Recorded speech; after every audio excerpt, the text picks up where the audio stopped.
आज मैं आपको अपना पर्सनल एक्सपीरियंस बताऊंगी कि जब मैं घर में बिल्कुल अकेली होती हूँ, जब मन उदास होता है, तो साल 2 साल पहले की बात है। मैंने अनिरुद्ध महाराज जी की कथा सुननी शुरू की और उनकी कथा सुनने के बाद मेरे अंदर इतना परिवर्तन आया कि मैं कभी कभार नॉन वेज खाती थी, वो भी मैंने बंद कर दिया। अब 1.5 साल से मैं बिल्कुल भी टच भी नहीं करती उसको। और दूसरा, मेरे अंदर पॉजिटिव विचार आते हैं। मुझे जब भी घर में कभी उदास होती हूँ, कोई भी काम कर रही होती हूँ, तो मेरा पहला काम होता है भागवत कथा लगाना। और वो इतनी अच्छी कथा सुनाते हैं, इससे घर में शांति का माहौल रहता है, पॉजिटिव विचार आते हैं और आपको अकेलापन कभी महसूस नहीं होता और आप अपने लिए जीने की कोशिश करते हैं। वो बहुत ही अच्छी भागवत करते हैं, जबकि वो मेरे बेटे की उम्र के हैं और उनके विचार बहुत ही अच्छे हैं। बहुत ही अच्छा वो वृद्ध माहों के लिए इतना दान पुण्य करते हैं, उनको सहारा देते हैं। उन जैसा बेटा शायद ही किसी माँ का होगा। बहुत ही खुशकिस्मत है वो माँ जिसने ऐसे बेटे को जन्म दिया और इतने विचार वाले बच्चे को। इतने अच्छे विचार हैं उनके।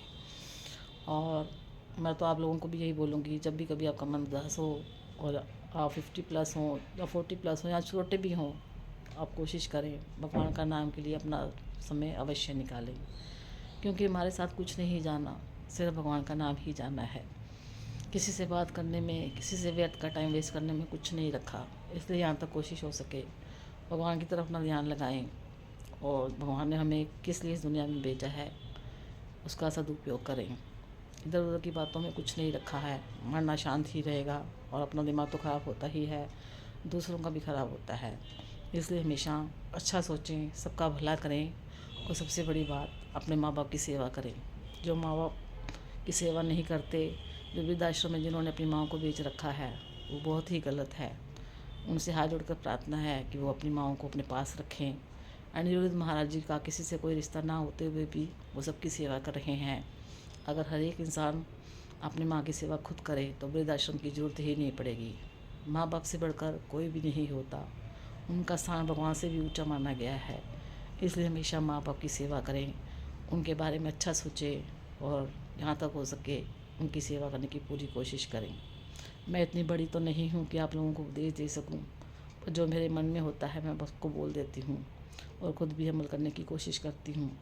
इसलिए आप लोगों से हाथ जोड़ के प्रार्थना है कि अपनी माँ बाप की सेवा करें और यहाँ तक हो सके किसी गरीब की हेल्प करें, कोई भी ज़रूरतमंद है उसकी हेल्प ज़रूर करें और अपने आप को व्यस्त रखें। कोशिश करें कि भागवत की तरफ ध्यान लगाएं। अगर आपको मेरा वीडियो अच्छा लगे तो please like, subscribe, comment, share अवश्य करें।